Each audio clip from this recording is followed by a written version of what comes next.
What do you want to do tonight? The same thing we do every night, Pinky. Try to take over the world.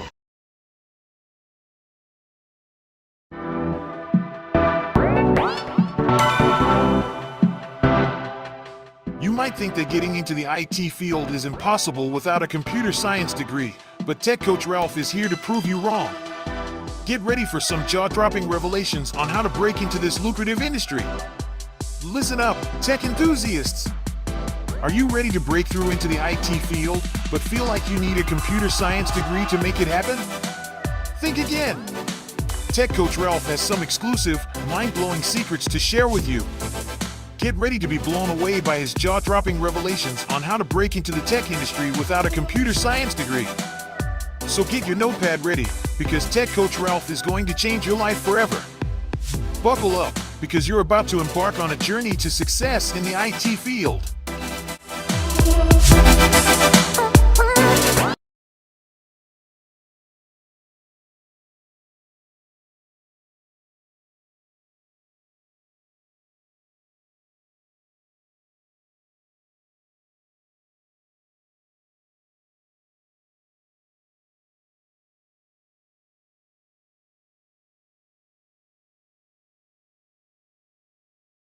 It's time!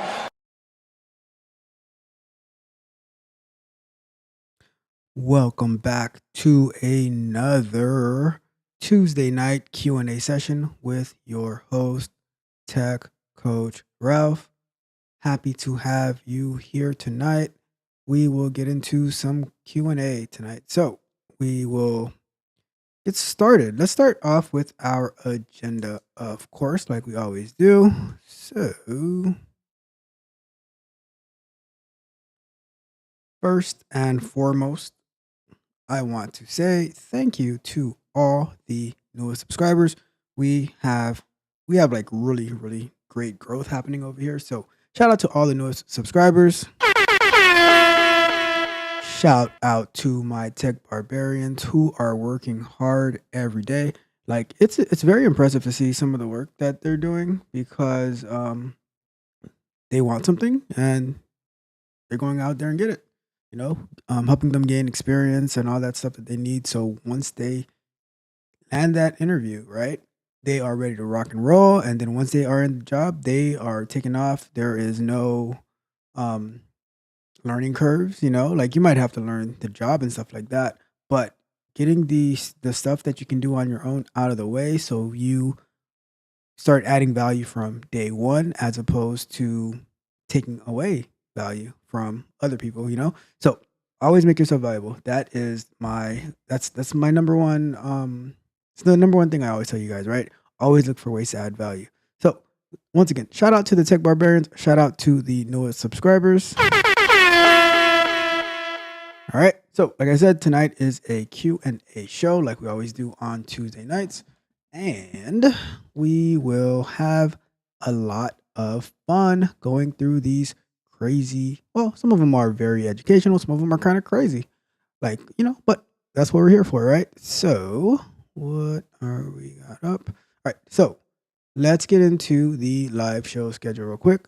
We have Sunday afternoons, software explorations. I was so happy that we got to go through Terraform this past Sunday without any interruptions. So that was awesome. I think we figured that out. So Sunday afternoons, software explorations at we start at 2:15 p.m. Eastern Standard Time, and so we're going through Terraforms on Sundays, and we're making great progress creating our own projects so we can see, as you know, I'm a Q engineer, so as I'm using it as a Q engineer, but there are so many, like, you can use Terraform for any position that you're in, and that's why we learn this type of stuff, right? Because you have to, so many questions, so many times, like, oh, I don't feel valued. Oh, I don't know what to do.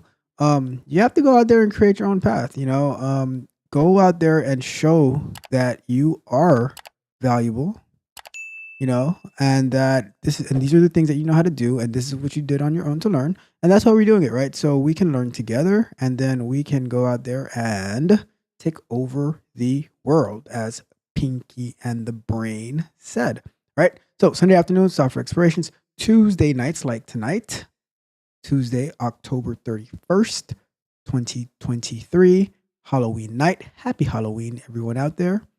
So Tuesday nights, Q&A sessions. We source questions and I give answers for it. Or if you have questions, I will answer it for you as well. Or if you want to call in, the link is in the chat. Just got to click on that link, come up, and you don't have to be on camera. You don't have to be on camera. I can keep you off camera and we can have a conversation about whatever you want to talk about. Oh my God, look at that. What's going on, Brandon? Happy to see you here. Yes, I remember connecting with you in the BIT group. So great to have you here. And if you have any questions, don't hesitate to ask. And I will answer your questions for you. All right. So let me just put that up. Shout out to you. Oh, let me put this thing up too. Let's go with that. Boom. And let me move this down a little bit. Thanks for being here, Brandon. I hope you have fun tonight. And I hope it is also educational and informative. All right. Let's keep going. Let's go to... All right. So Thursday nights, we also do software explorations. We are going to... in 2 nights. Thursday night, we are going to be doing our part 2 of Cypress, where we are going to do a refactoring of what we did last time, going through... What website did we go through? I don't remember. Was it Lego? I think we did Lego. We went through the Lego website, and we are going to refactor that, right? So we want to try to put in the page object model. Like I said, last week, Thursday, that was my very first time using Cypress, and I liked it. And as you saw, we were able to get through Don's challenge using Cypress as well when we had tons and tons of trouble doing it through Selenium. So that was very interesting for me to see. All right. So Thursday nights, software explorations. We are going to be going through Cypress this coming Thursday, part 2. We're going to do some refactoring. All right. So that is our live show schedule. And then we have our pre-recorded content, which is Monday's Candid Conversations. Yesterday's Candid Conversation was, even if I say so myself, it was awesome. Right. The theme is nobody owes you anything. And I've always believed that nobody owes me anything. I just go out there and get it. Maybe it's Miami thing, South Florida thing, but you just got to go out there and get it. You don't depend on anybody. Make your own way, right? So Mondays, Candid Conversations. Wednesdays, Software Explorations, Concept and Overviews. Tomorrow, it's already scheduled to premiere at 12 p.m. Eastern Standard Time. We are going into part 2 of diving into Docker. And, the interesting thing is, like, I've used Docker, for years now, right? But creating the presentations for it, all the things that I've been using, they made so much more sense, right? So it's so true when they say, when you present and teach something, it just multiplies your knowledge of it. So, and that's why I tell you guys, right? The things that you're learning, go out there and teach it. And if there's nobody to teach it to, create your own videos, post them on LinkedIn or somewhere or whatever, right? Just post them somewhere. But the key is to explain something. And then if you aren't sure about something or you get it wrong, someone will correct you, right? Whatever the case may be, but just put it out there and teach what you're learning, and you will see how much better you're able to retain that information. All right. And then Fridays, we have the Bug Bite, where we review different bugs that happen in the industry and how they affected the consumers, how it affected the company, and everything like that. So this coming Friday, we are going to be reviewing a 23andMe data breach. It's it was a credential stuffing, right? That's a cybersecurity term of how they're able to steal username and passwords. So we're going to review that, and then throughout the week we have the Monday through Friday, 3 p.m. Eastern Standard Time. We have clips from this show, right, where we cut it up and we post it, so that way that you can get it in like a 5 to 10 minute segment instead of like trying to sit through the whole show. And you might be studying, you might be busy, you might drop in a little bit and you have to drop out, whatever the case may be, right? So that's why we cut the videos up and we make it available to you, and you can choose the one that you want to watch, right? So check that out as well. All right. So that is our pre-recorded show content. And if you haven't done so yet, subscribe to the channel, hit the notification bell so you can know every time that we go live, like the video and share the video with somebody who will find it useful, and maybe they can participate as well. All right. So shout out to all of that. Shout out to the pre-recorded content. Shout out to the live shows. Shout out to the new subscribers. Shout out to the tech barbarians. Shout out to the chat.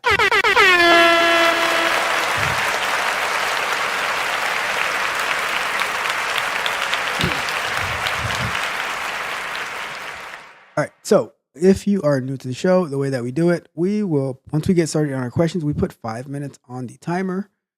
And then we're going to read the question, and then 5 minutes start, and I have to answer it. And, we try to stay within 5 minutes, but, if I remember to start the timer, if good guy reminds me, we go from there. Whatever happens, happens, So that is the plan, right? But before we get into that, I wanted to briefly mention something. All right. So a lot of us have plans, we have goals, we have desires, right? We have things that we want to do. We want to be the best and all that stuff, right? Here's the thing. We might be saying it to hype ourselves up and stuff like that. And, so then we express it to other people and whatever the case may be. Here's my thing, right? I'm more of a doer instead of a talker. I have tons of ideas that I don't share with just about anybody until I'm actually doing it, right? And then once I'm doing it, then I can start to get some feedback and then make the modifications, make the switch, and whatever the case may be, right? But I don't like to talk about my what I have in mind to do, what I'm planning on doing, nothing like that, right? I just like to do it. I just like to go out there and do it, because I believe if I just, and maybe this is just me, right? But if I just keep talking about it, and let's say I talk about it for like months or years, and I don't actually lift up my hands or my feet to actually get it done, then I'm like, I need to shut up and go do something, right? So the point is, I want you to stop talking about what you want to do and just start doing what you want to do and make progress there. And then once you actually in the midst of it, in the mud of it, then you can actually talk about what you are doing instead of what you hope that you're going to be doing one day. I don't live off hope. I live off action and doing. All right. So let's drop the what we want, and let's just start doing and win from there. All right. Let's go out there and win. You don't win by sitting on the sidelines and hoping that you're in the game. Get your feet dirty, get in the game, and go out there and get it. All right. So that is the public service announcement for tonight. All right. So we are going to get into it. And I am going to put this poll up, right? So I'm going to read this. So this is like the pre-question where we're going to try to get a little bit interactive, all right? So here we go. Here is the question. So let's go. So this one, I'm not going to answer this one. I'm just going to put this one out there for you. Oh, wrong question. Hold on. There we go. Boom. And then we're going to go to...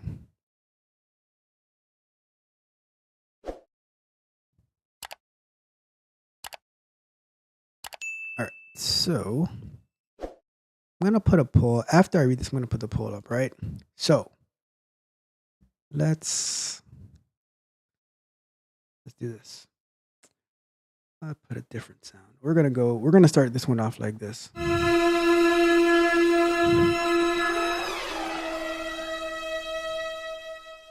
says, my wife wants to quit her job, but she's on the hook for $5,000, $5,000. How do I approach this with her? All right. It says, my wife signed an education contract with her employer earlier in the year that is just shy of $5,000 in exchange for 2 full more years of employment with them. And she wants to quit as her job is making her miserable now. She has debt already and is not able to pay off that money immediately. So she is coming to me to see what I can do about covering the money until she finds other work to pay it back. If she didn't have money to owe, I would fully understand leaving, but I don't know how we can afford it right now. Any advice? So that's going to be our poll question, right? So in the poll, the question is going to be, do you cover the 5K while she quits and looks for another job? So A is cover the 5K and hope that your spouse pays you back, or B, let them figure out their own poor decisions. All right. So give me a second. I'm gonna put the poll in the chat, and I am just curious to see what you think. All right. So 1 second. Start a poll.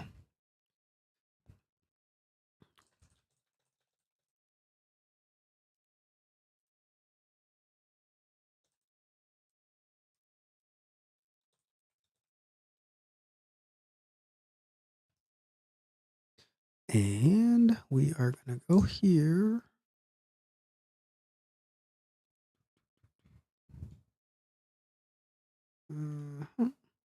So option A is cover the 5K and hope she pays you back. And option B is let them figure out their own poor decisions.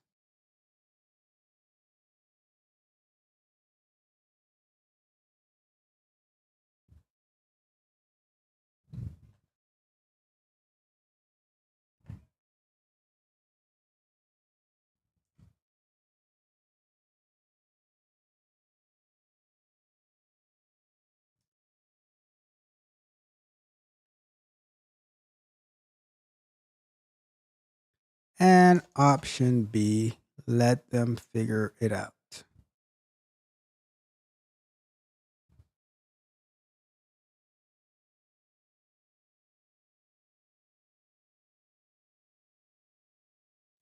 Good guy, not yet. This is the I'm setting up the poll question. All right, I'm about to get to the. My goodness, good guy, I tell you.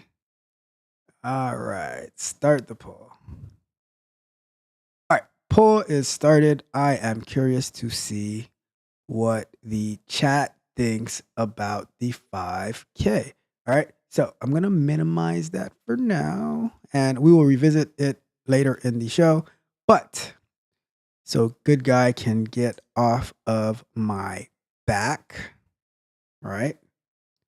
So before we get into the show, let's look at the chat real quick, and then we're gonna get to question number 1. So Brandon says, "Preach, preach," and Don, Mr. Chaos Camp himself. So Ed, anybody here who hasn't tried a Chaos Camp challenge yet, I highly recommend it. It might be frustrating, but it is well worth it. You will see that you will get so much further with that than just like reading a book or some nonsense like that. I mean, reading a book isn't nonsense, but you know what I mean, right? So, what's up, Don? And good guy says, "Go away, good guy." I mean, no, don't go away, but you know what I mean. And Don says he chooses option C. All right. So let's get started with the first question, and let's do this. I'm gonna put the timer up. Oops, that's not what I want to do. Put the timer up, and we are going to set our 5 minutes. All right. So let's get into it. All right. Question number 1. Another one.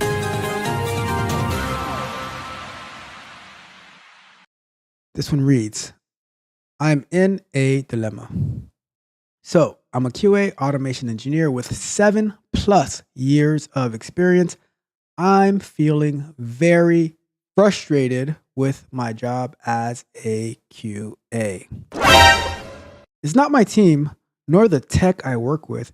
It's just that I can't find joy in it anymore.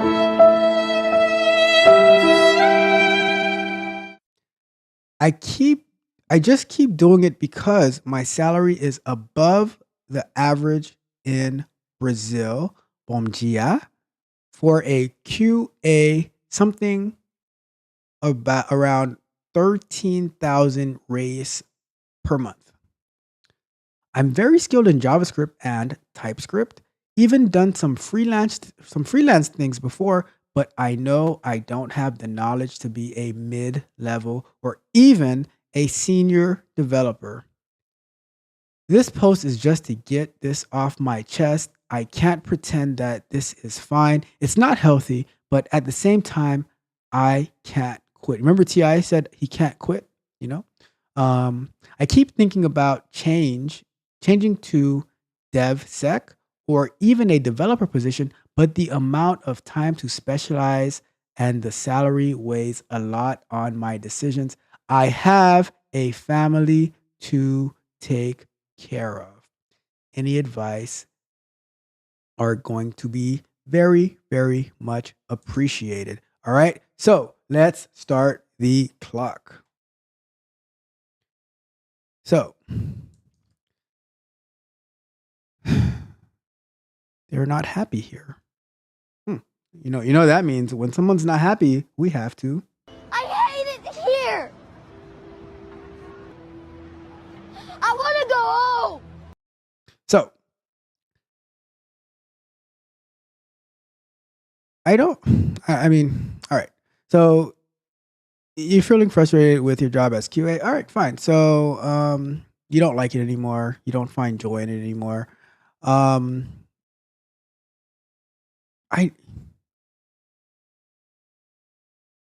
I never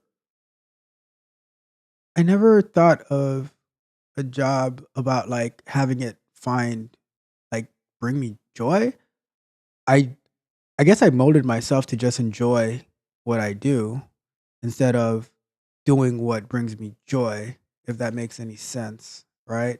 Um and I think because of that, because I found joy in what I do, I'm always able to innovate and figure out new things and discover new technologies. And then let's say I want to do more, right? Then I fire up a live stream and I go do a chaos camp challenge, or I go do some Terraform, or I go do some Cypress. I have a Q&A show and I talk to you guys. I hold like Scrum Night for my tech barbarians, where I'm teaching them about how the sprint process works, how Jira works, all of that stuff. I always find a way to like push myself forward and to grow and to advance and to be able to find ways to teach and everything like that. I don't limit myself to the job description, I guess, to like, oh, I'm just going to, test this or write these automated tests and stuff like that. I always go out there and push myself forward. Like, let's take Don, for instance, right? Imagine if he was to just adhere to his first job description, right? Where would you be today, Don? You know what I mean? It's the mindset of pushing forward and trying out new things, learning new things, and to just grow. And now, like, you see these challenges that like Don's created. If you ever looked at his GitHub, one of his GitHubs because he has many of them. But if you look at one of them, like when I first looked at his GitHub, I was like, "What in the world is this?" He has like, is it 1,000 repos or projects in the GitHub? So it's about like, I don't know. I guess I don't know exactly what you're frustrated about or what you lack joy in, but and plus I just find a joy in what pays. You know what I mean?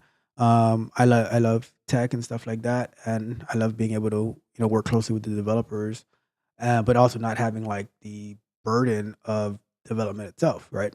But the other part of your question, right? You you don't feel that you have the skills for a mid-level or a senior dev. Well, what's stopping you from gaining those skills, right? There are so many resources out there, and if your salary is above average in Brazil, then invest in yourself and gain some extra knowledge, so that you can, and then if you want to become mid-level, senior, whatever the case may be, then you have to work on projects, do some, like you said, you do some freelance stuff, do some freelance, create, like, come up with some ideas, do stuff, right? Do stuff. That's the key. Do stuff, you know? And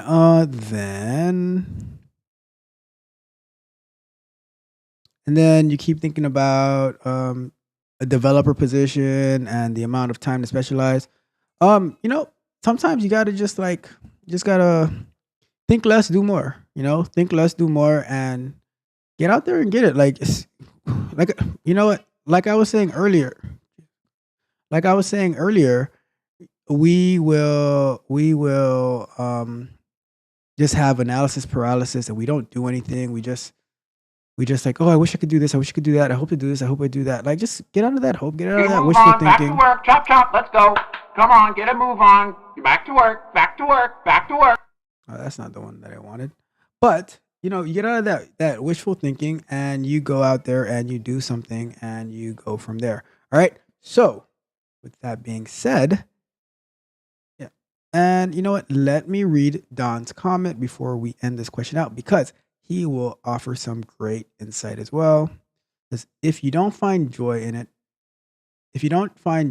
free up your position for someone that is actually passionate about testing.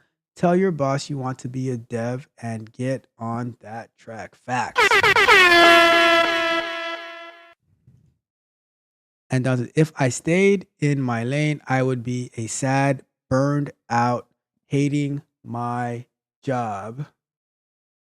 I hate it here. I want to go home. Yep.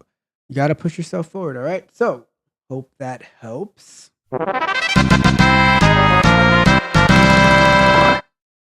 All right. Let's get to our next question. Check on the status of the poll real quick. We are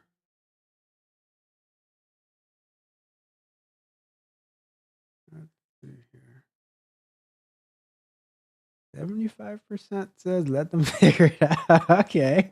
All right. I see where we're going here. All right. Let's get to our next question.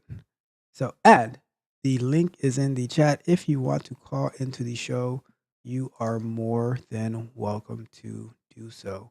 All right. And you don't even have to be on camera. I can just have your voice playing, and we can have a conversation, and we can go from there. All right. So let's get to the next one. Okay. Another one.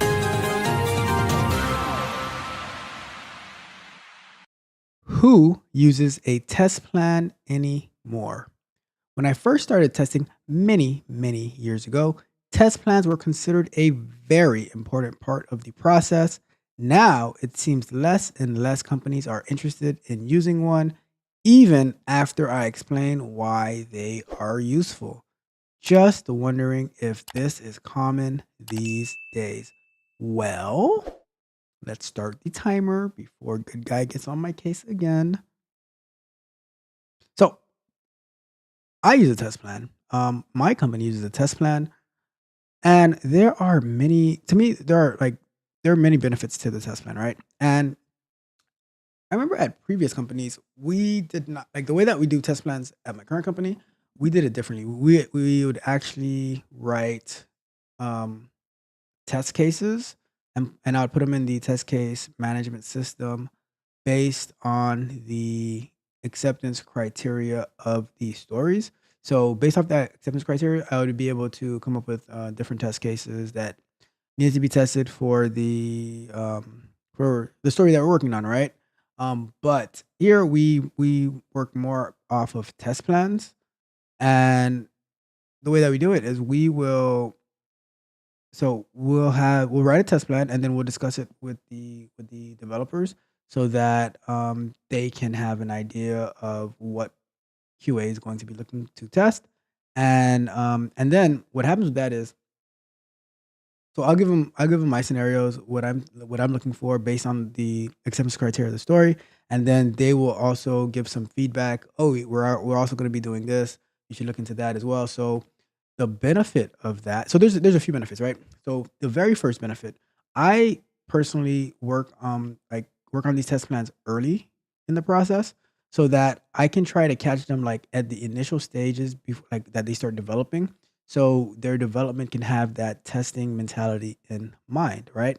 So that for me is the biggest benefit of having the test plan because I'll tell you this, from many different companies that I've worked for, the acceptance criteria is like it's what the story um should do, right? But I think it's important that the engineers on the team, right? So that's the software engineers, the QA engineers, whatever other engineers that you have, that they discuss the implementation details together. Because if I don't know the implementation, and I don't need to know like every little piece of code in the implementation, but if I don't know like how they're planning to implement, then I can be totally missing something in my testing, right? Because I wanna like have comprehensive tests.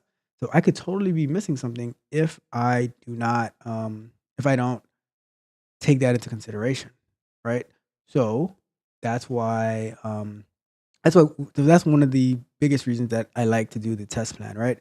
I think that in my previous company, or previous companies ago, when we didn't do a test plan, the and I would just write the test cases, and then the developers didn't have any idea of what was expected.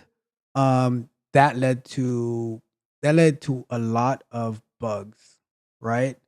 Um, and which also led to, sometimes we would miss our sprint goal and our sprint reviews and all of that stuff, right? So that's why to me, I think that the test plans are very, very important. Um, you know, every team can work it out how they want to get it done, but getting it done is important. Now, the other benefit, right, in in in Scrum, there is there's no like pretty much everybody's equal, right? So what happens with the test plan is the developers can also assist in testing. Like let's say you get the what you call it.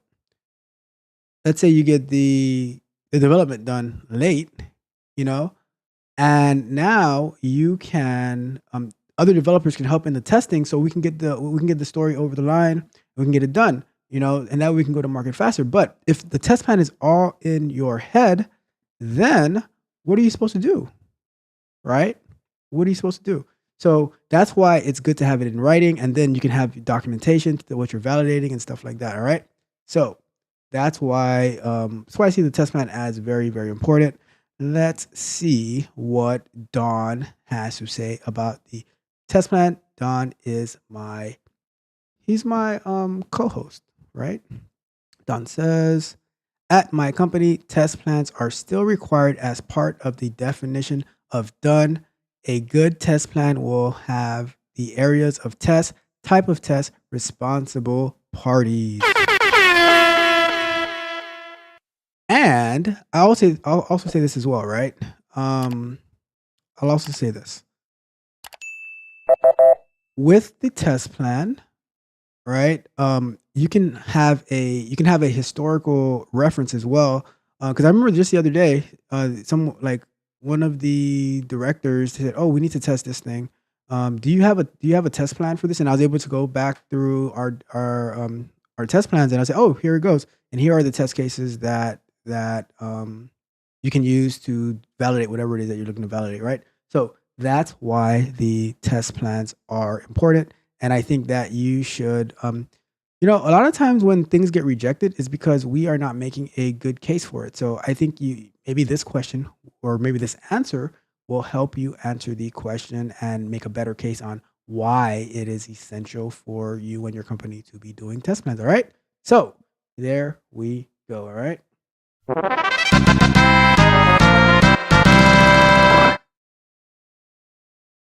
And we have somebody in the chat named YouTuber.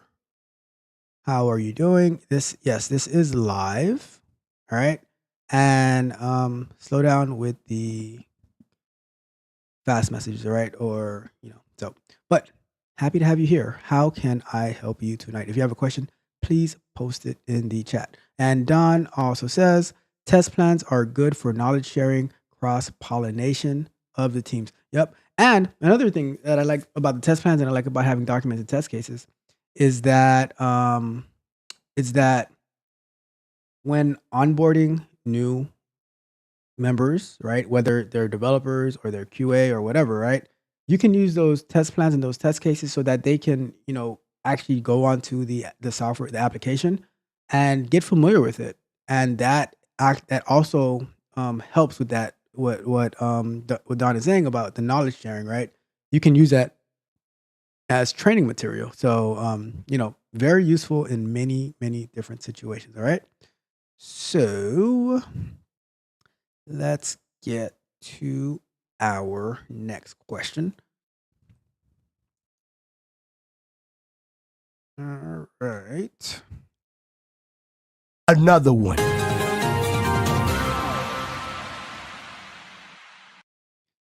Do you view it as bad or rude at work to never write please or thank you in emails?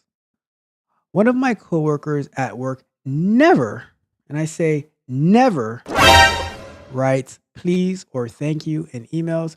I was wondering if that's rude or if there's no issue with that at all.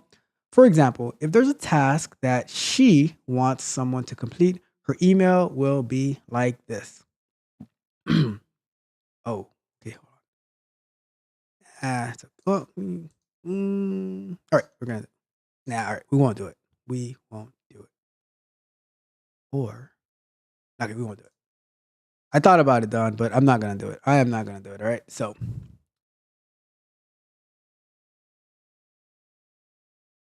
Wait a second. I can't help myself. Hold on.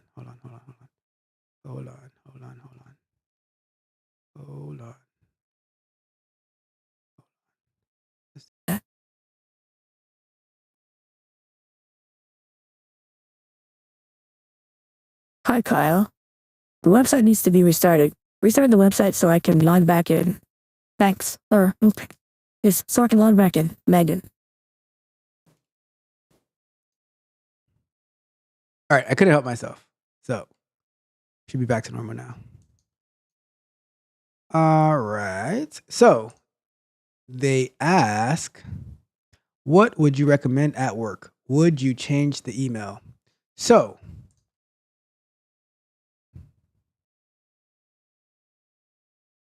does your test still run though? You're welcome, YouTuber. All right, so let's get our timer up on the clock. And here we are. So I'm going to answer it from both sides, all right? I'm going to answer it from if I was Kyle and Megan wrote me that email, the website needs to be restarted, restart the website so I can log back in.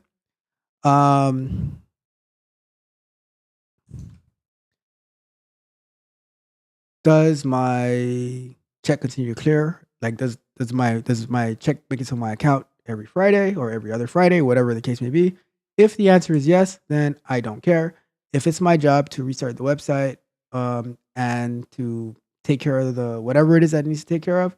That's my job. I'm gonna do it. I am not going to be like super emotional and oh my god, darn it, good guy caught me. All right, so like I was saying, if that's my job to restart the website, or whatever the case may be, restart the server. If they send me an email saying, "Hey, do this," and I'll just do it. I'm not going to get in my feelings about it because they're not so polite to me and everything like that. For me, it's about the work. Like I said before, we're not necessarily here to be best friends. Maybe we would be best friends, but if not, I'm not going to lose any sleep over it. Let's keep it moving. You need something done.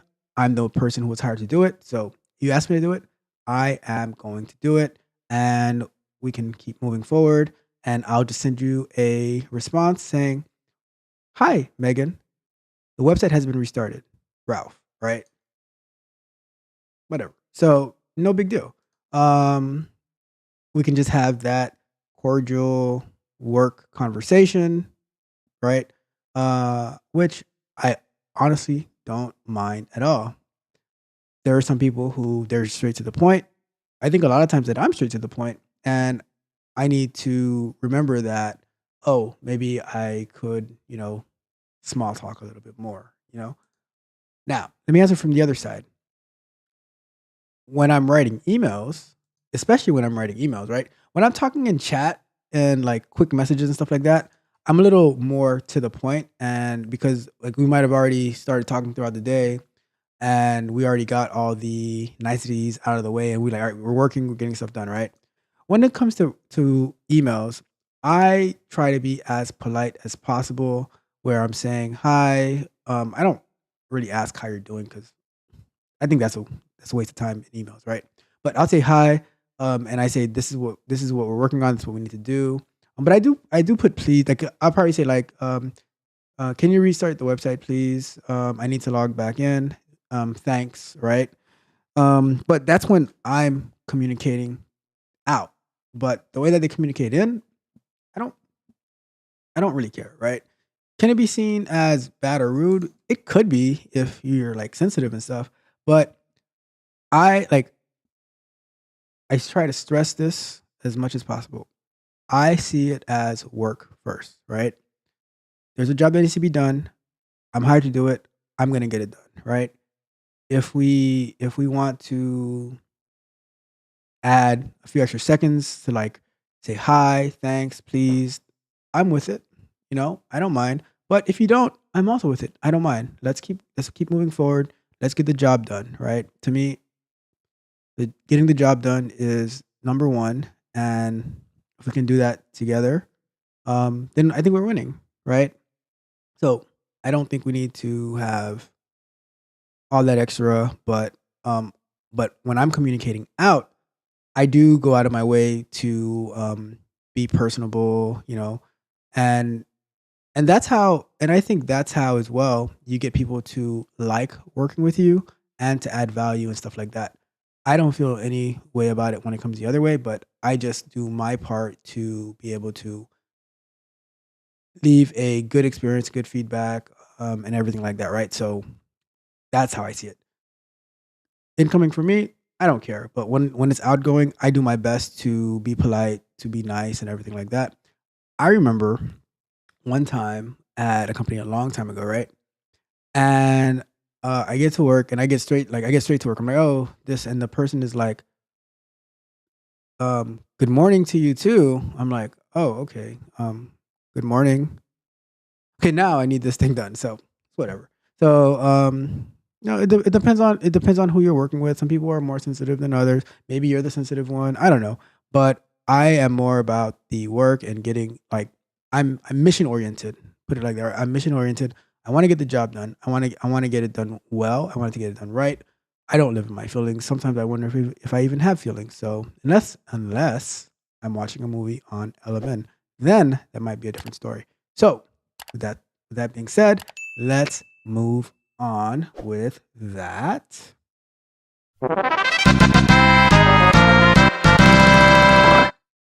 And you see, good guy, that one was probably exactly 5 minutes because I probably took 24 seconds to start the timer, so we are in good shape. All right, so let's move on to the next one. And the link isn't, let me put the link in the chat again in case it is not there anymore. Oh, wow. This poll is getting good.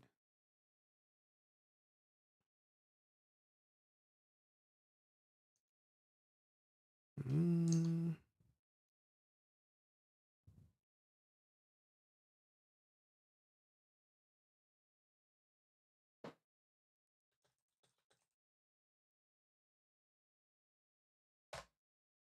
All right. So before we go on to our next question, let's see what Mr. Don Johnson has to say. He says, so my QA brain tells me if a server needs to restart, there is a memory leak in the code and a caching mechanism may need to be added. Restart equals a race condition. This is yet to be identified. But, Don, the question is, does your QA brain tell you that if the person requesting it does not say please? Are you able to compute without a please and a thank you? The world wants to know.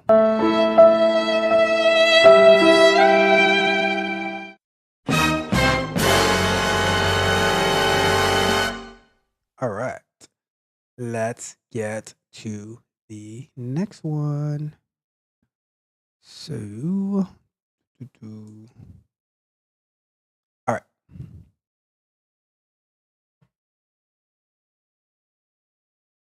Another one.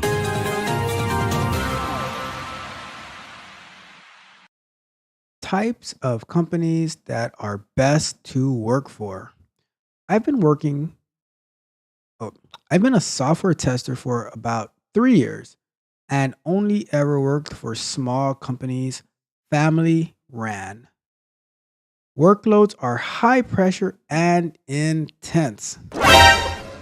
Still navigating my way through the career.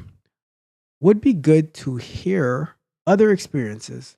Wondering what other tester experiences are like at small, medium, and large companies and different types. So let's get. Let me read that one more time because I did not take Don's message off the screen. All right, so let's do this again. Another one.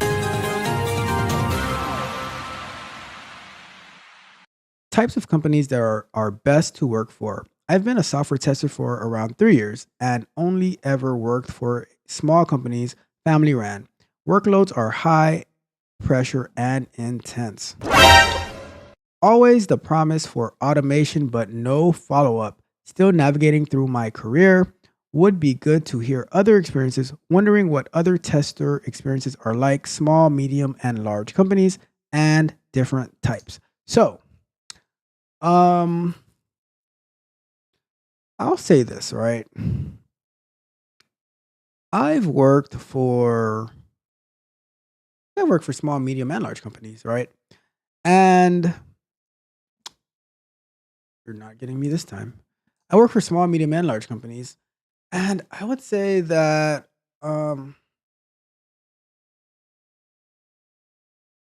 at the smaller companies, it is more intense because there's just so much more responsibility that you have to do because there's less money. There's like and the the work that you're actively working on, right? There's only so much of a runway, right? And you need to go to market, you need to sell, you need to and then your software can have issues, and God forbid you get a lawsuit. Whew, it's going to make it tough, right? And you're probably like at a small. Like, I'm pretty sure you being at a small family-run company, you're probably the only QA software tester there, right? I remember like back in '08 when I was looking for a job, right? And I applied for a position as a web developer. And I go to, I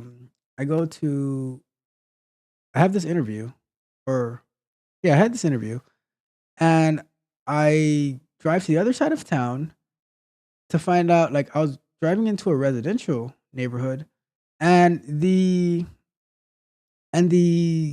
job was like in it was like in this like living room or something like that, or a den or something of this person's house, and there were like five other like web developers and stuff working there. I was like, oh man, this is interesting, right? Talk about being family ran. Your family ran right out of their family home, right? Um, so and that's the thing, right? Because things are always moving fast and things are always happening, they'll make you promises. And it's not that they don't want to get to it, it's just there's no room, no capability for it, right? I will say this though, right? About the promise for automation, but no follow up. Who's supposed to follow up? Are they supposed to invite you to it? Or being that you're at a small company, automation is only going to help you to be able to do more and to have more time, right? It's going to allow you to buy back your time. So, with that being said, you can just start automating stuff. You don't like what type of follow up, like, do you need an invitation? Right? It's on you to do what you have to do. All right? So, you said you're still navigating your way through your career. So now, let me speak about medium company, right? So at the medium sized company, there was a decent amount of QA team, small automation team, but we're able to distribute the workload a little bit better. But the thing is with the automation part is that that was a smaller team, and we were pretty much responsible for all of the automation across the thousands of sites that we held. But there was more structure for it and everything like that. But at a small company, it really falls on you, and you need to figure that out. Now, on the large company perspective, right? A large company is generally going to have a lot more resources, right?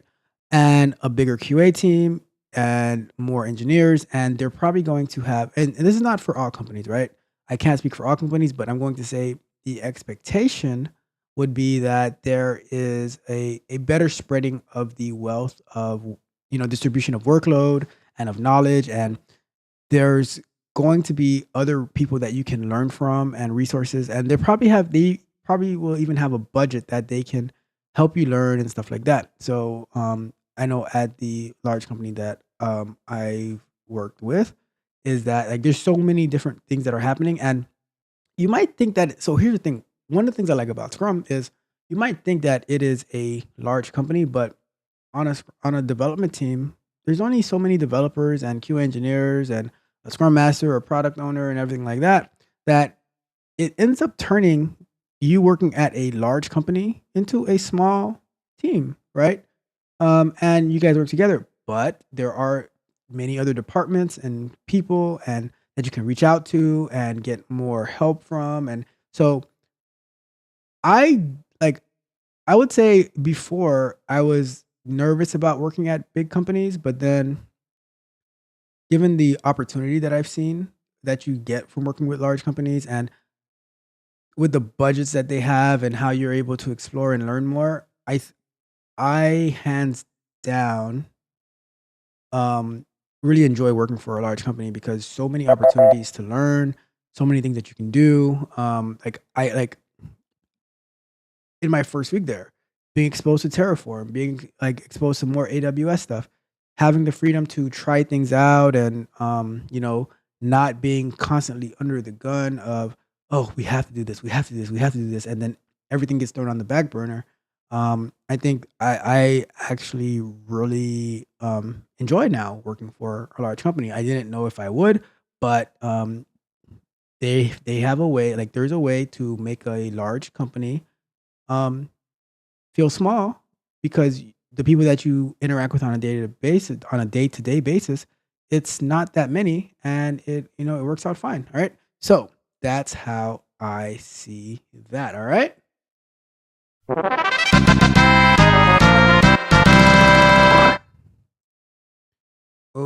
Okay.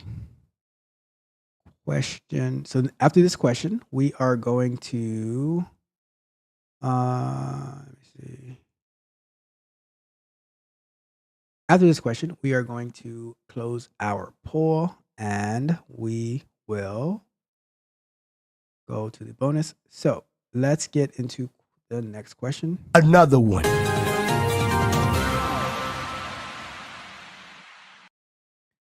Advice for adult child, please.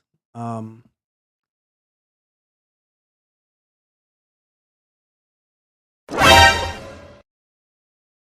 how does the word adult and child go right next to each other? Right? It's like either you're an adult or you're a child, but an adult child. Is that like a 10-year-old who's like 6 feet tall and 250 pounds, like an adult child, or is it like an adult who's like really small, like the size of a child, like an adult child? I don't know.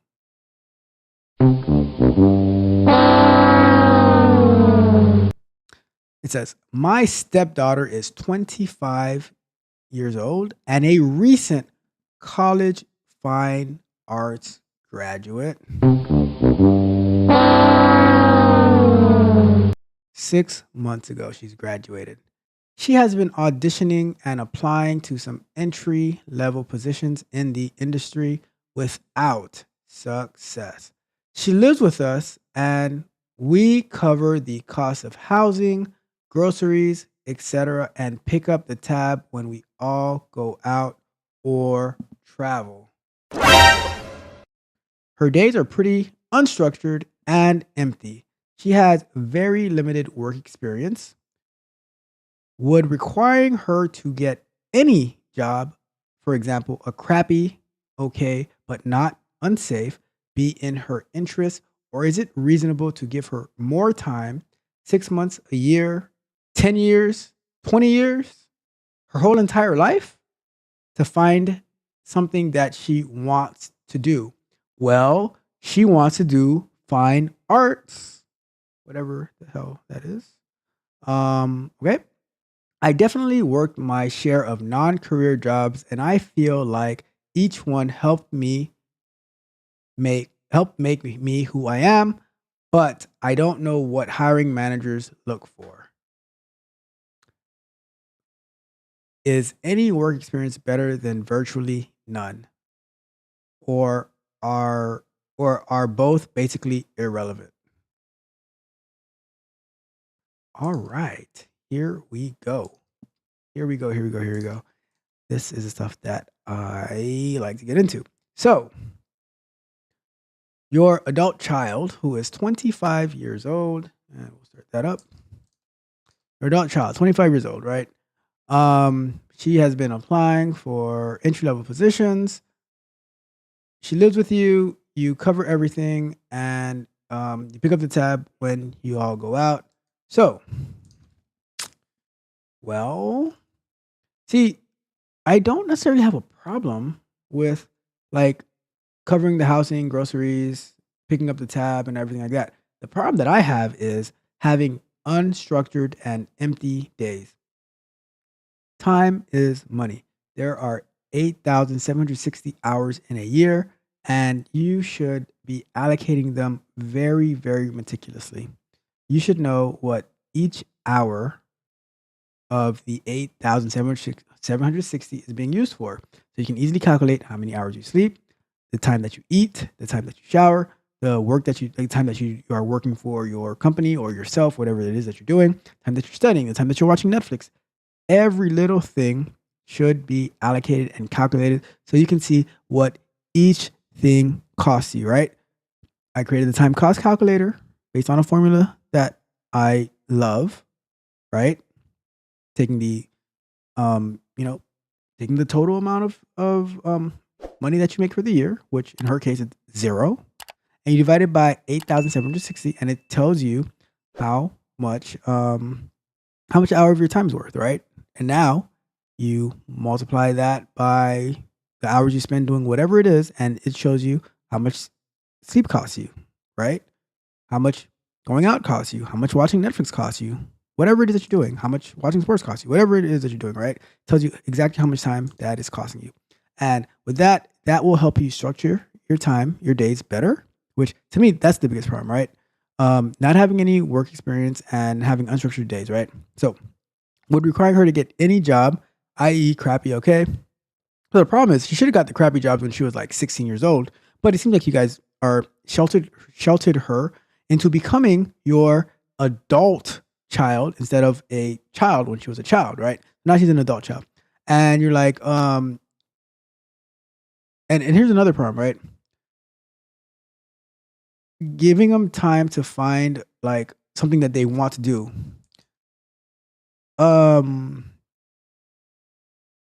They don't know what they want to do until they actually do something. Like it goes back to what we were saying and I didn't even know this question was coming up, right? But it goes back to what we were saying at the beginning. Stop talking about what you want to do, what you hope to do, what you want to be the best at, whatever. Just go out there and do something. And then as you're doing, you're going to evolve and go through the maze of and find something that's for you, right? That's the key. That is the key, right? You can't just sit around and wish upon a star, right? We can't do that. We need to actually be out there and doing something. I really, really wonder what type of jobs that you're applying, like that she's applying for with a fine arts degree, right? It sounds like, and God forbid that they went into student loan debt, right? They took out loans for the fine arts degree, and now you can't find a job because what are you like applying to be like a receptionist or something? I don't know, right? And you don't even need a fine arts degree to do that. Like, I don't know, whatever. So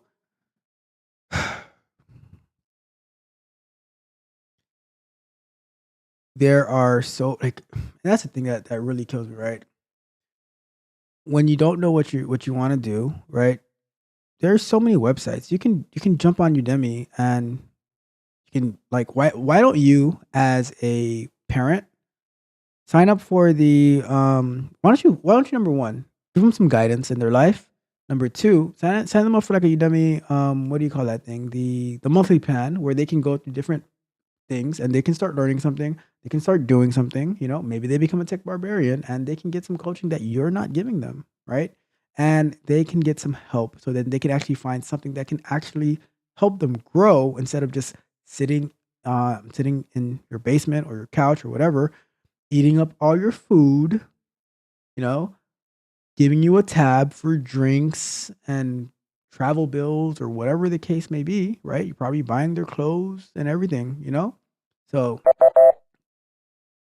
get your adult child some responsibility and do something. And then that'll be the best thing that ever happened to them. All right.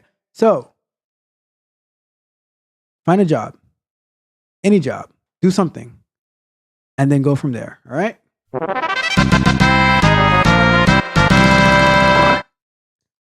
All right. So let's go to our poll results. All right. So I am going to end this poll. We were right at 50-50. So 50% said that they would cover the 5K, and the other 50% said that they would just let them figure it out. So 50% is a very loving spouse. Or maybe that's what they're saying for the vote. But once they get that 5K bill, they're like, yeah, you're going to have to stay there and figure it out. So it is what it is. All right. So let's get to our bonus before we continue with the show. So it says, so the bonus is anxiety and wanting to die. Oh my God. over my loan amount, 147,000. I'm afraid I ruined my life as a 28-year-old young woman. Between undergrad and graduate school, I have $147,000 in all federal loans. I have a master's degree in clinical counseling, and I am starting my first job after graduating, making $80,000, $75,000 salary with a $5,000 signing bonus. This is high for starting a salary in my field. I still feel depressed on how I'll ever pay them back or buy a house or get married, as I am a financial burden or have kids. Why would anyone want me with these loans? I might have ruined my life before starting my life. I am 28-year-old female. What do I do, and have I ruined my life? So, guess what? We have another poll, right? I'm not going to answer this question. I don't want that type of trouble in my life. So, the question is, did she ruin her life by getting 147K in student loans and hoping to find a guy to take on her burden?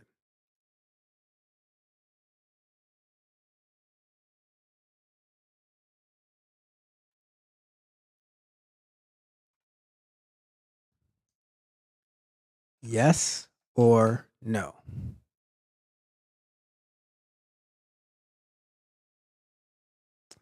Um, yes.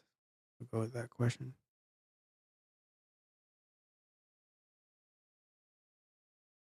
Actually, I'm going to change the question. Actually, it's going to be, would you take on a spouse with 147K in student loan debt who wants to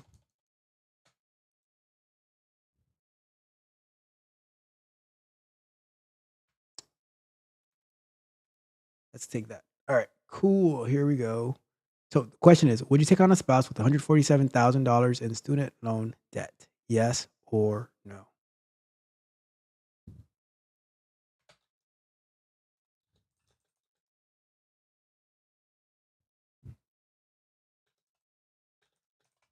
All right. Here is the poll. It's in the chat. I am curious to see what you think. All right. So I'm going to close that and we will get to our next question.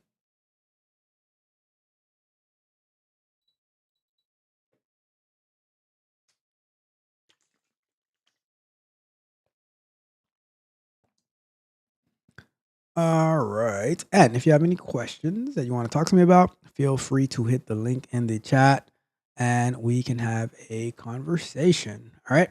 So let's go to our next question. Another one.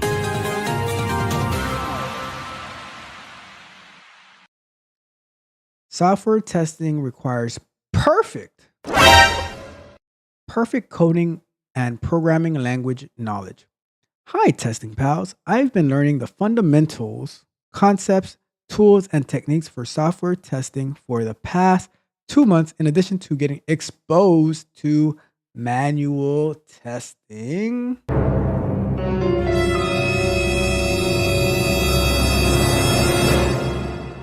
I'm about to start getting into automation testing now, and in order to make sure that I'm learning it in an effective way, I want to ask an important question.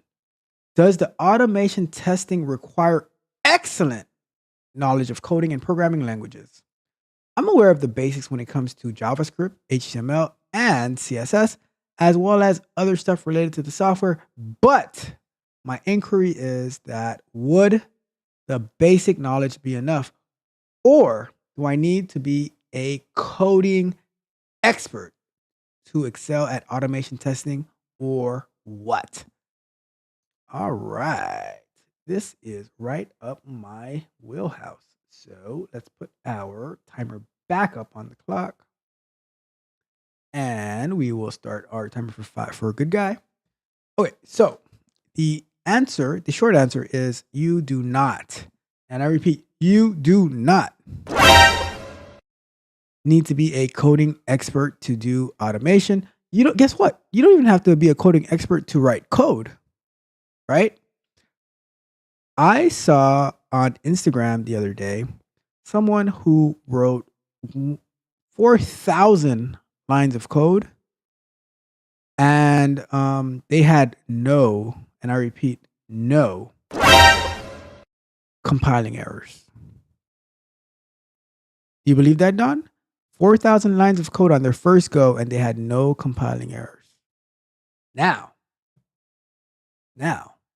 I must say that the 4,000 lines of code was just printing "Hello World" 4,000 times. All right, so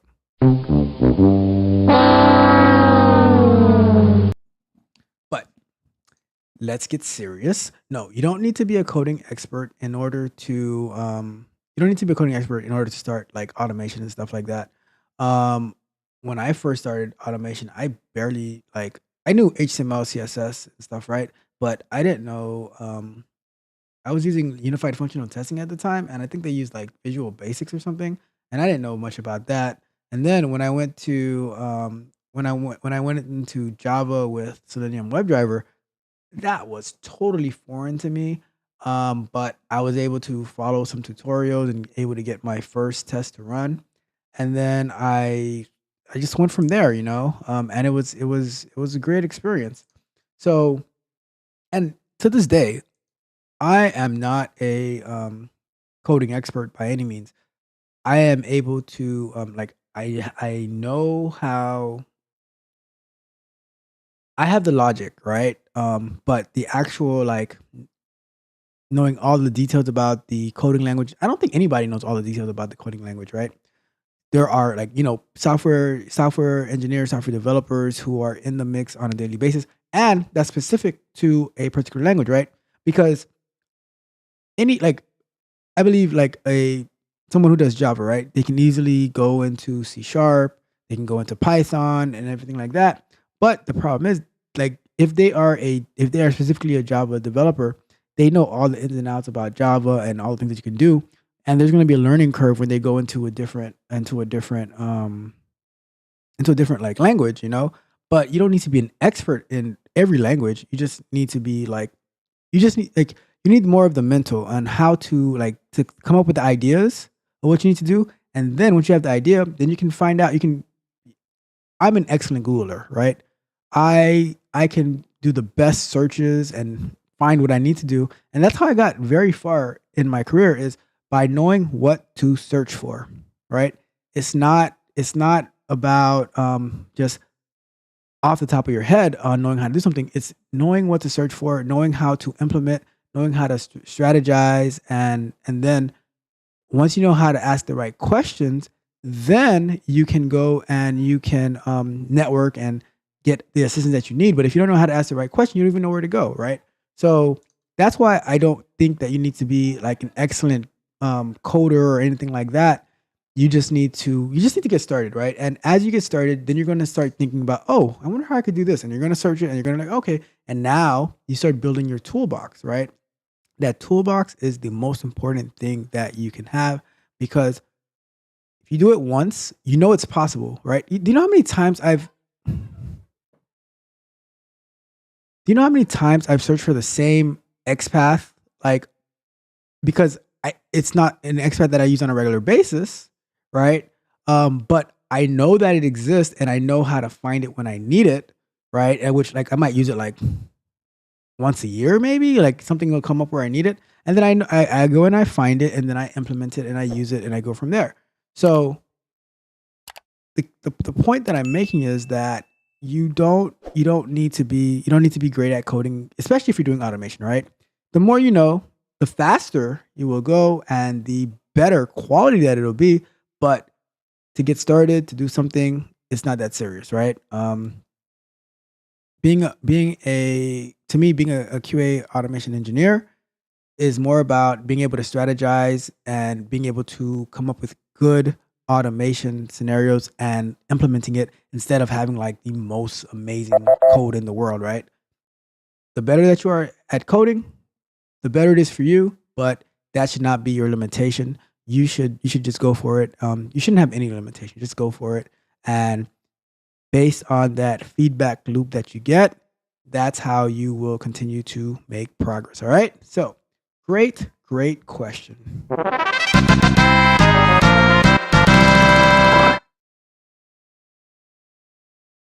All right.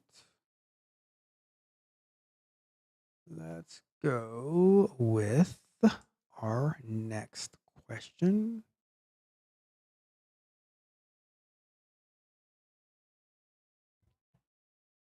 Another one.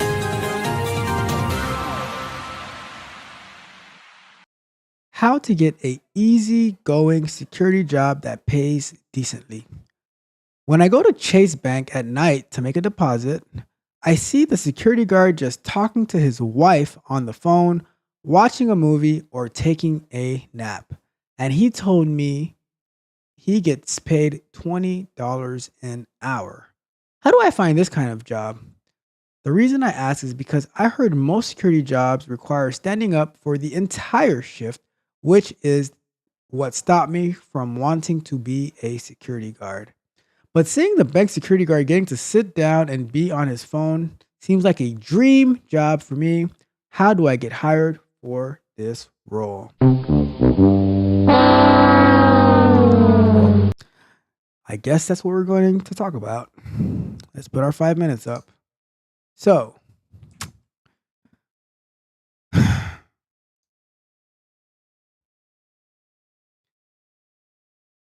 remember in the candid conversation when I spoke about the laziness and the entitlement, and that person talked me down, saying, "No, it's the companies that are entitled because they want this, and they'll ghost their interviewees and stuff like that." But if this is what we have to choose from, right? If the job market is choosing from people who want to get that easygoing security job where they can just sit at night and talk to their wife or girlfriend or whatever on the phone and watch a movie and take a nap, taking a nap as a security guard, right? Luckily, this person didn't to say which Chase this person works at, because one, that can be a trigger for criminals to go to that Chase and catch the guy while he's sleeping. But two, this person will be fired, right? So thank you for not outing that security guard, because he probably needs that $20 an hour job. But the problem is with this question is that you want this easy, lazy job, and you don't want to do any work. So I would not want to, I wouldn't want to bank at this place, because knowing that you are responsible for safety and stuff like that, right? Because like instead of calling the police like you should, if something happens, you'll probably be like in the middle of a text message and you don't want to lose your message and stuff like that, right? So not a good look. You know,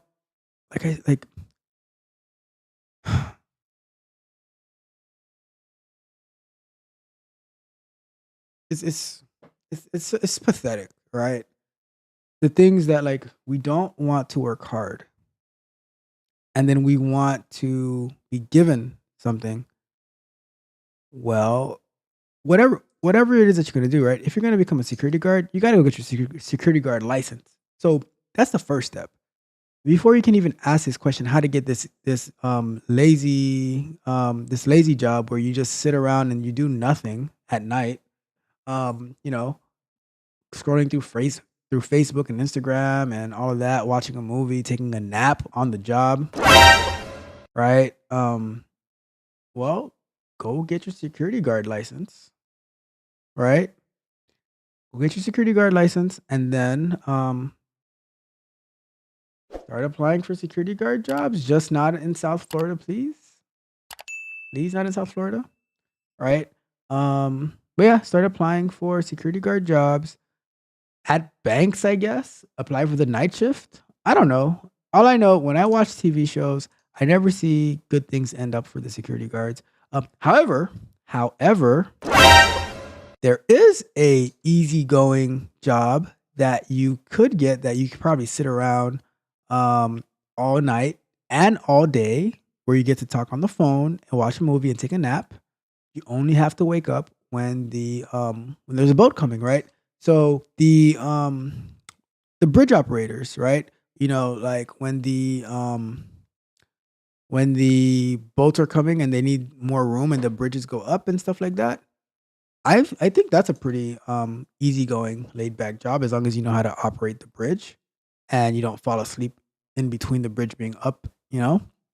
But yeah, I think that's pretty easygoing and doesn't take a rocket scientist to do it. So that might be I don't know how much it pays, but the problem is, right? The problem with these jobs, right, is that the person who gets into the job, they're not leaving.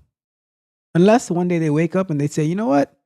I can do better with my life. And I am not going to sit in the same spot, literally in the same spot every single night, talking to my wife on the phone, watching a movie, or taking a nap. No, I am going to level up and I'm going to educate myself and do something where I can maybe triple, quadruple how much I make hourly, which it would equate to yearly, and then provide for my family in a more significant way, which would not require you asking if you should let your wife quit or not for $5,000, right? So yeah, I don't know. It's all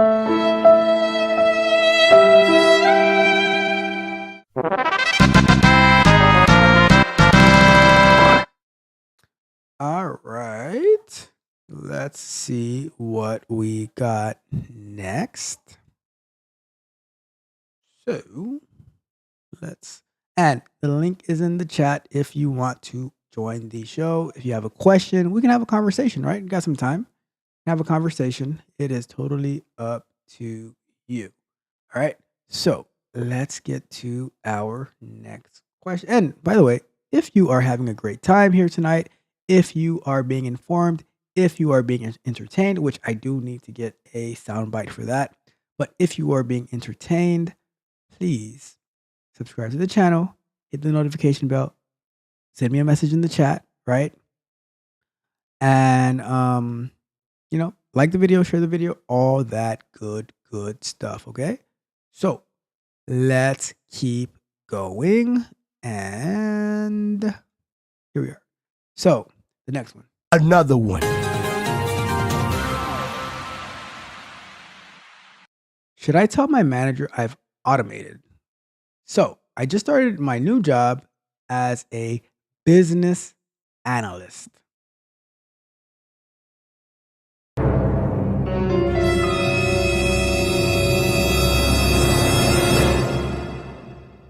I have no idea what I am doing. But there's monthly data recovery that they do to make sure revenue matches. Anyways, we get Power BI reports and check records that are flagged. Instead of manually going into our CRM system and doing validation, I wrote a Python script to do it for me. Should I tell my manager about what I've done or just keep it to myself? I can think of other ways to automate some of the repetitive tasks as well, but I might need more access to the network and email API token. So, first and foremost, I would like to congratulate you for being creative and innovative and finding a way to use automation to make your job easier.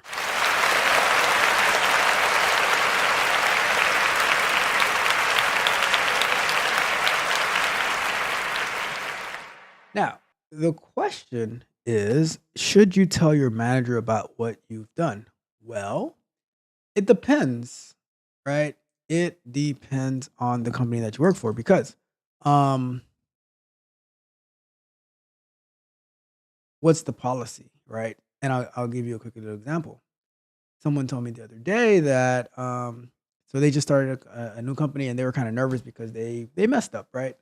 By using AI when the company prohibits like AI because they don't want their personal data to get out, and if it gets into the AI sphere, so and they, so you have to approach the conversation with your manager strategically to find to in the sense of, I would say, ask about it hypothetically for the most part, saying like, for instance, hey, do you know that we could do this like using a Python script? Not necessarily saying that you have done it, but you know that it works because you've done it. So you can ask like, hey, do you know that like we could do it, and to see what kind of response that you get, right? And if they say that, oh yeah, that sounds good, then I would like wait a couple of days and say, okay, so hey, I did this, and I automated this, and this is the result, right? Um, but if they are like, oh no, we can't do that, then delete your script. It never happened, right? You know what I mean? Because you don't want to be putting your company at risk and stuff like that. It just depends on the company. But I think it is amazing that you're able to take like doing manual stuff and writing a script to pretty much do it for you, because that frees you up to do more stuff. It actually frees you up to learn about what the hell you're doing, right? Because like you said, you have no idea what you're doing as a business analyst, which is not good. So I would definitely probably recommend taking some courses to figure out like what it is that you're doing so that you don't look like a fool, right? But that's neither here nor there. I would say that you don't just tell your manager about what you do, right? Because you don't want to lose your job that you probably just recently got. But yeah, you said you started your new job, right? So I would talk to the manager saying, "Hey, do you know that like do you know this is possible?" And see what type of feedback that you get, right? If it shows interest and stuff like that, then you can ask like, "Oh, do you mind if I like see if I can automate some of this stuff to see what we can come up with?" And then if you get the go ahead, then wait a couple of days, wait a week or so, and then you present what you've done and say, "Oh, this is what it comes up with," and everything like that. So I wouldn't keep it to yourself, because if it is a good thing, then that's going to help you get more visibility. It can help the company and it can help you grow right into the different positions. However, if you get like a starting like, oh no, like we are not allowed to do this, then you get rid of that thing and it never happened. Okay. But I am all for innovation. I love innovation. I love creating scripts. I love finding easier ways to do things. And that's why you'll see me exploring the AWS Secrets Manager, which we did 2 Sundays ago. Doing Terraform, which I did this past Sunday. Using Cypress, which I did last week Thursday, which I'm going to be doing this Thursday. Going through Playwright, doing like I am always looking for new technologies. Why I'm going through Docker and for the software explorations videos tomorrow. You know, that's why I do all that stuff, because I'm always looking for ways to be better, ways to bring more value to myself and to my team. And and that's the goal, right? So if you can find a better way to do something, I would say that you would present it, but because you're unsure about the response, ask it in a way that you will get some feedback first. And if they seem they're on board, then you can do like a prototype using what you've done so far, and then go from there, right? If it's not good, then get rid of it and do your job the way that you should do it, or the way that they want you to do it. But knowing that now you have another tool in your tool belt, in your toolbox, that you can offer to other places, right? Now, for the other part of your question, automating repetitive tasks, if they are on board with what you've done so far, then I would definitely say try to automate those other tasks. And now that if they're on board, then they might start giving you more access to the network, because showing that you are innovative and that you want to make the team better and more creative, then they will be more flexible with you to provide you more access so you can do better things, right? It just depends on the security of the company, what they have in mind. But be careful how you ask, because you do not want to get yourself in trouble, put yourself in jeopardy of losing out. Um, there's a thin line between it's better to ask for forgiveness than to ask for permission, because sometimes there is no forgiveness that will be given if it is severe enough. All right. So I don't want you to be in that situation. I want you to win at everything. And I repeat, everything that you do. All right.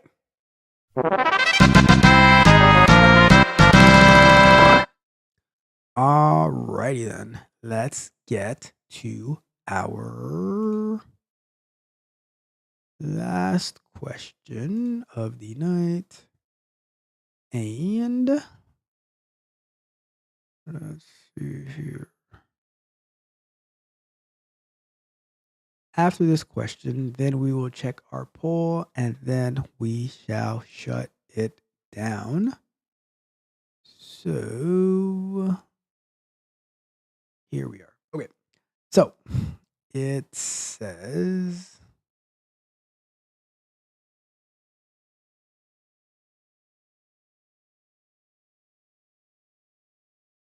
actually, hold on 1 second. All right. Let's see here.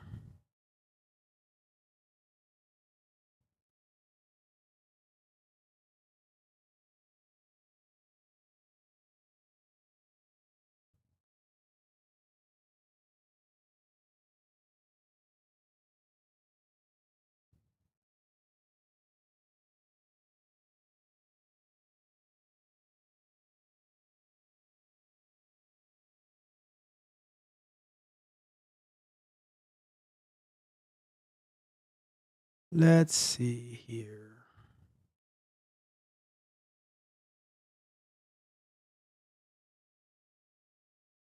Here we go. All right. So our last question. Let's make it a good one tonight.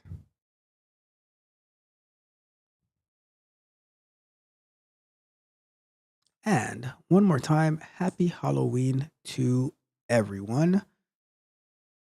Hopefully you're having hopefully you already took your kids trick or treating, or hopefully you already went trick or treating, but try not to eat too much candy. It is not good for you. All right. So let's get into our last question of the night. Another one. Playing dumb to avoid bug tickets being created. Do you think devs and other team members play it dumb when you raise concerns and issues so they can invalidate the findings you call out? It feels like they try to avoid creating bug tickets to be fixed in the future. Do these kind of situations make you tired up? Oh, do these kind of situations make you tired up to the point that you even doubt it's worth raising concerns and issues with the team? So let's get our timer up. All right. So I'm going to say, I think in the past, I might have dealt with some developers, maybe one in particular, who would play dumb to avoid like bug tickets, but I wouldn't say for the most part that this is that. I would say that developers are generally, or at least the ones that I've worked with, they generally want to create good software, and they want things to work. So I don't think they play dumb. Sometimes I think that they see, and this goes back to what I was saying earlier about the test plans, right? Because of a lack of a good test plan, and sharing the test plan with your developers, like only holding it to like thinking that the test plan is only for the QA team and the QA engineers is where we go wrong, right? If the developers were made aware of of our expectations from the beginning, right? Everything we do is about expectations. If they were made aware of our expectations from the beginning, then we would have a better relationship with them and would have better outcomes. So if they know if they know that we're going to be looking for this, and this, right? They can already because everyone has to test their own work before they send it out, right? So they can know what we're going to be testing, and then they can look at it and stuff like that. And now once they deliver it to us, it's a little bit more neater and cleaner, right?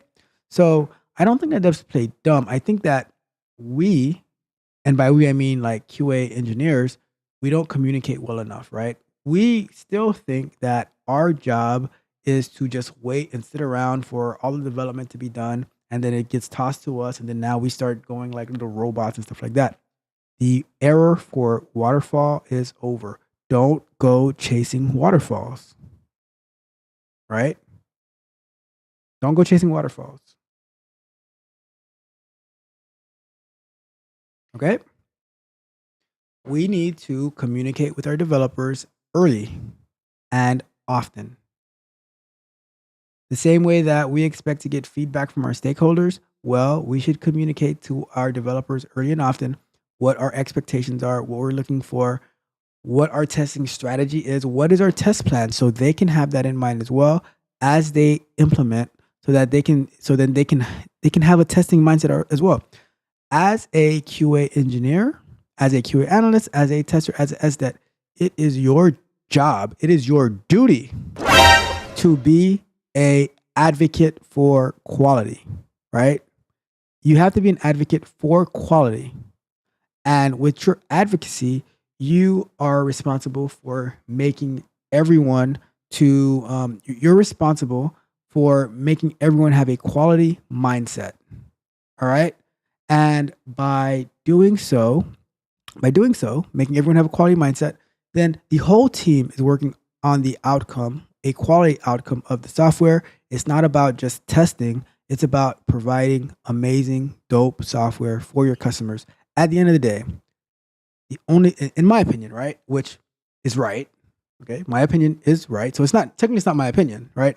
At the end of the day, what it is the customer satisfaction, the customer happiness is the number one thing. And customers don't like bugs, right? They want their stuff to work. So your goal as a software development team and as the quality advocate for your team is to get everybody on the same quality page, so that you don't have to have the mindset of developers playing dumb or anything like that.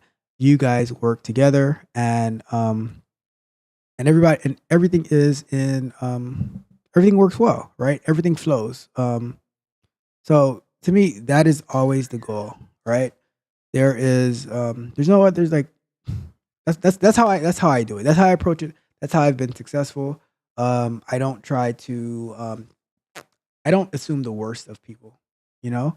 I don't assume the worst of people. I mean, there's some people who they might be playing dumb, but for the most part, I think developers want to have good software, but they're also under a lot of pressure. And I think that if we work together, we can help release some of that pressure that we all face in the software development process, and we can all go out there and win together. All right?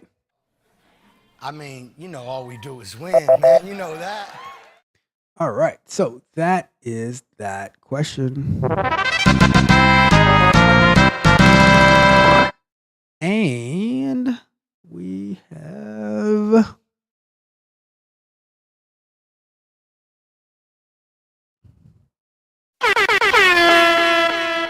welcome to the show, Damien. How are you doing tonight? All right. So, Damien asks, if you don't mind sharing, are you a QA in gaming? I am not a QA in gaming. The industries that I've worked in for QA, I've worked in so currently I'm working in like video streaming. I'm a QA in like video streaming industry. And I've worked in QA as a in the pharma industry, like working, and by pharma I mean like IT QA, testing out like software configurations and stuff like that of the software that we purchased. I've worked in QA for like mobile marketing, so I have familiarity with like the text messaging, like when you get those text messages saying, "Oh, text stop to this number" and stuff like that, or you get like an email, text message come in. I also like in that same industry, I worked on the development of the business to customer RCS application. So like you'll get like a text message with the predictive text, carousels, and stuff like that. And I worked in software QA for what was it for? It was like website translations and stuff like that, like proxies and stuff. So that is my background. Do you have any other questions about it? Like I'm not too familiar with like the difference with the gaming industry itself, but I can definitely research, and maybe someone in the chat might know, maybe Don might know. So if you have any particular questions about QA and gaming, we can definitely get into that. Because at the end of the day, for me at least, I haven't been in the gaming industry to say specifically, but I see that QA has the same baseline foundation. So there might be some insight that we can share with that. All right. So let me know. But thank you so much for the question. I appreciate you. All right. And thank you for being here as well, Damien. All right. So let's check out our poll before we wrap it up for tonight. So we had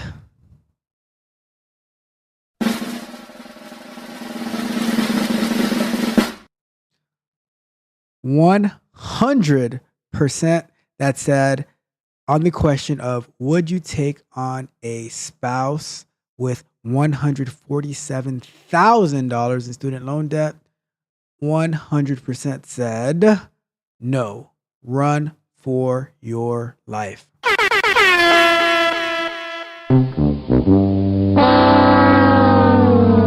You guys are so selfish, I tell you. Not willing to take on $147,000 in student loan debt that you didn't even get educated on. So, all right. Don says, I worked for a few gaming companies. I would not recommend it. It will make you hate. It will make you hate gaming. I hate it here. I want to go home. Well, that is an interesting perspective. I don't. So, I might be kicked out for this, but I don't even game. So, maybe I guess I would hate it more. Or so. Let's see what Damien says. Yes, gaming is what I wish to focus my career on. So, any languages I should focus on pertaining to gaming is a tremendous help. Currently learning C++ and Java. Well, I think so. I'll say this, right, because I don't know much about gaming, about like QA gaming and stuff like that. Like gaming or QA for the gaming industry, but those languages, I think the foundations of those languages it's a good start. And whatever, because Don, correct me if I'm wrong. Isn't in gaming like you guys use something called Unity or something like that?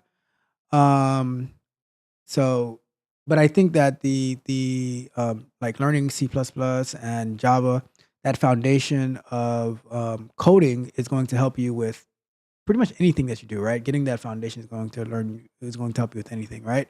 So definitely keep learning that. And I'll say this, right? If you go on to, I mean, I always reference to Udemy, but there's plenty of sites out there.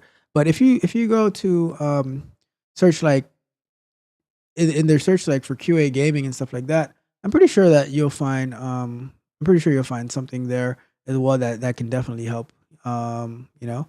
And Don says focus on design on designing them, not testing them. Though that's a good point.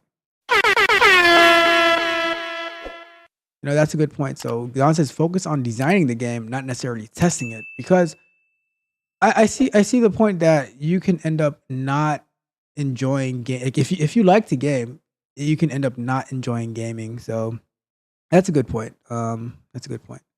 And Damien says he wants to build his own game. And with what Don just said, right?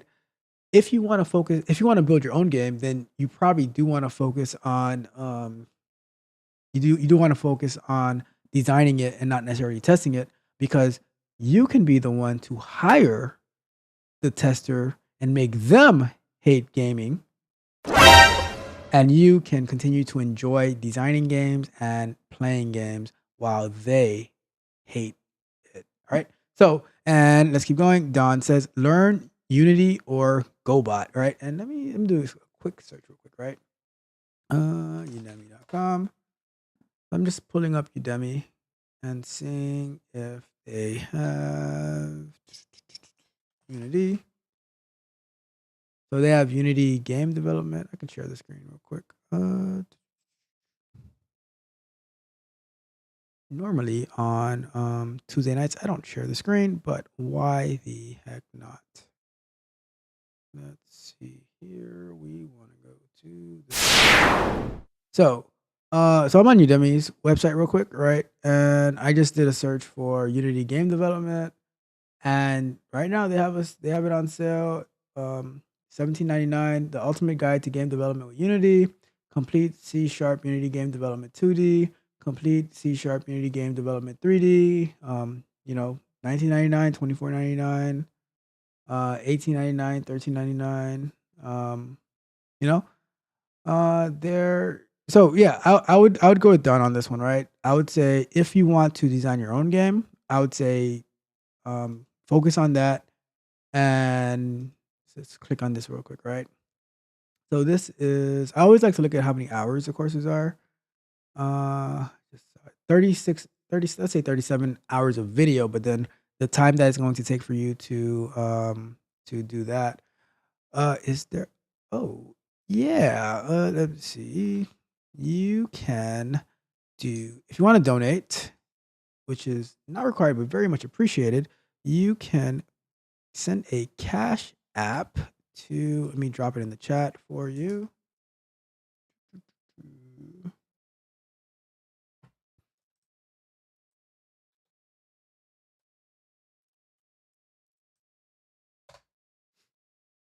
If you want to donate, you can send a Cash App there. Very much appreciated. But yeah, so like I was saying, right? So, and I always like to look at Udemy first because it's pretty cheap, right? For $18, you get 37 hours of video, plus you have like tons and tons to go through, right? So, and they'll take you through projects, and then you can start thinking of ways to so I would say this, right? Write out what you would want your game to be, right? Like your first game to be, so you can get start building something, and then go through the course, and you'd go through the course and you would apply what you want to what they're teaching you, right? Let me just think about that, Don. Like I'm just taking from what Damien is asking, and I am just looking at something like this, right? So and this is how I research. Like when I'm looking to learn something, I just go and I pull it up here, and Udemy will have certified Unity trainers. It is legit. All right, so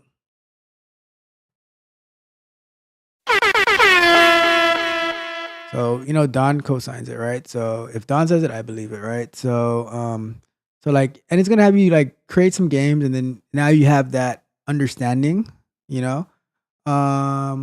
So, project setup introduction, create a new Unity project with Unity 2019, editor view, navigate the scene view, all of this stuff, right? Create a player, shooting enemies.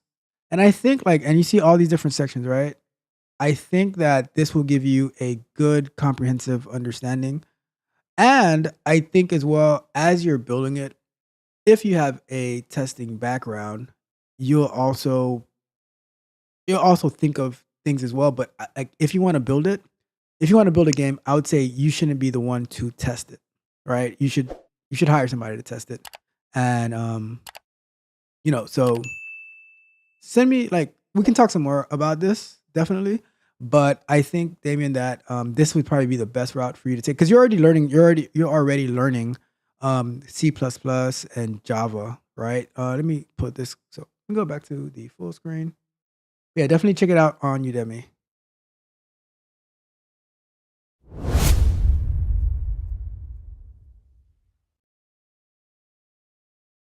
All right, I will take care of that. Don says,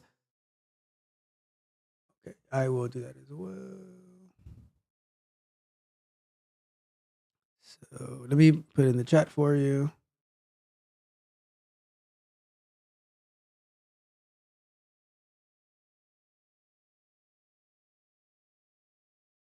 This is the Udemy link for your Unity game. Tell you, Don, Udemy really needs to give me an affiliate link. And you can also reach me on.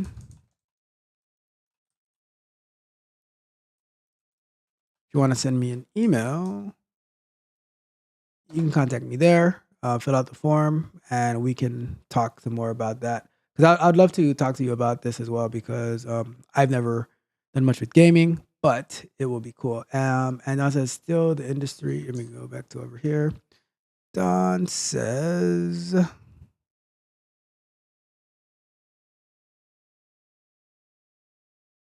Don said, Unity will be C Sharp, Unity, Unreal Engine, C++.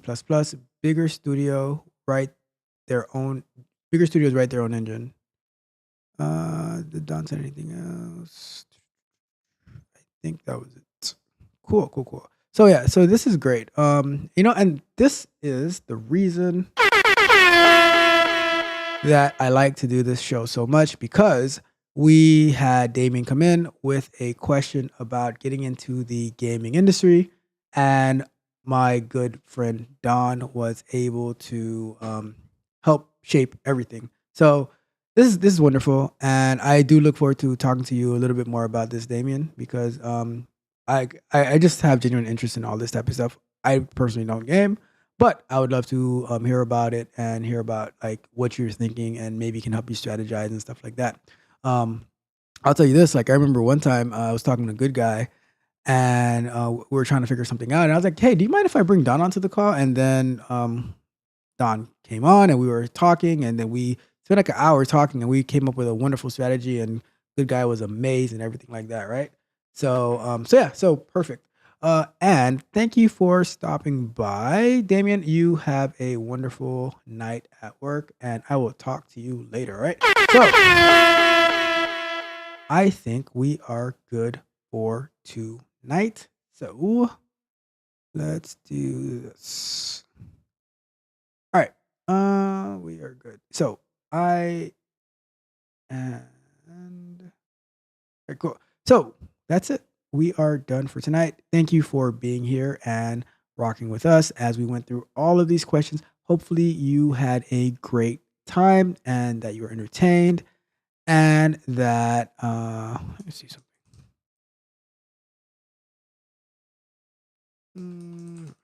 Let's see.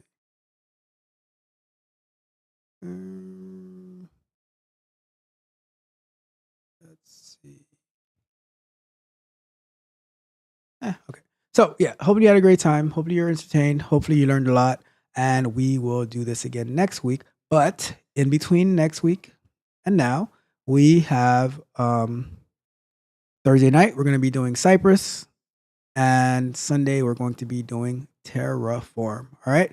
And then look out for our diving into Docker coming out tomorrow, and our debug bite on Friday, where we are going to be talking about the 23 and me and the hackers who got the information on Friday. So look out for that. And if you have not done so yet, please, if you had a good time, subscribe to the channel, hit the notification bell so you can know that when we go live.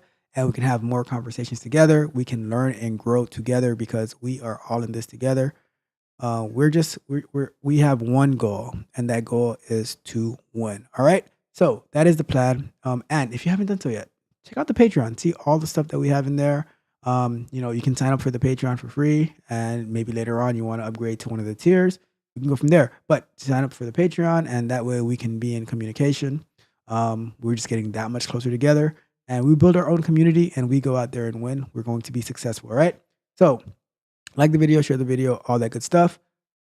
And it is time for me to go, and I have to go trick-or-treating. All right. I'm going to go trick-or-treating, and I am going to, hopefully they give me steak. Right. I would rather have steak than anything else when I go trick-or-treating, but I doubt that's going to happen. So I got to go, right? So thank you guys for tuning in. This is Tech Coach Ralph signing off.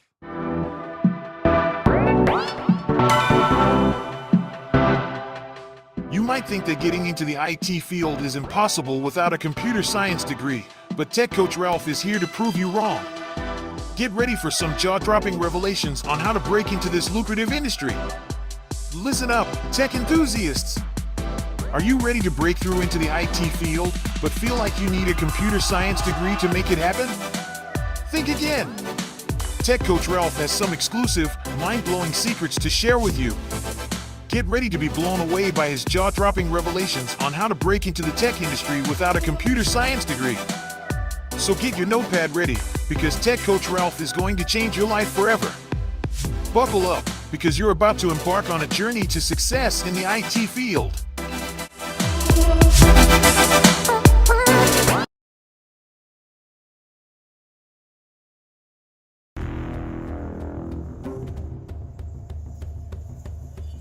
Hear me, warriors of the North. Today we have tasted the sweet nectar of victory. Our foes indeed defeated, and their lands are now bowed before us. The gods themselves have favored our glorious deeds on this glorious day. We have shed blood, sweat, and tears to claim this land. Our relentless spirit, our unyielding determination. These are the very essence of our people. The spirit of our ancestors rejoice in the halls of Valhalla. For today, we have added to their eternal glory. Our victories will echo throughout the ages, and our names will be etched in the annals of history. But let us not forget the present pain the brothers and sisters we lost. They now feast in the hall of our forefathers, watching over us with pride. Their sacrifice has paved the way for this moment of triumph. As we celebrate this conquest, let us also remember that our journey is far from over. More land awaits our conquest, more battles haunt us forth. And the fire in our hearts burn ever brighter, for there is no limit to what we can achieve. To those who dare stand against us, let them tremble in fear, for they shall witness the fury of the northern storm, the wrath of the untamed barbarians. Today we celebrate our victory. Tomorrow we set our sights on new horizons, uncharted land where our banners will fly high. We are Vikings, we're barbarians, we are masters of conquest.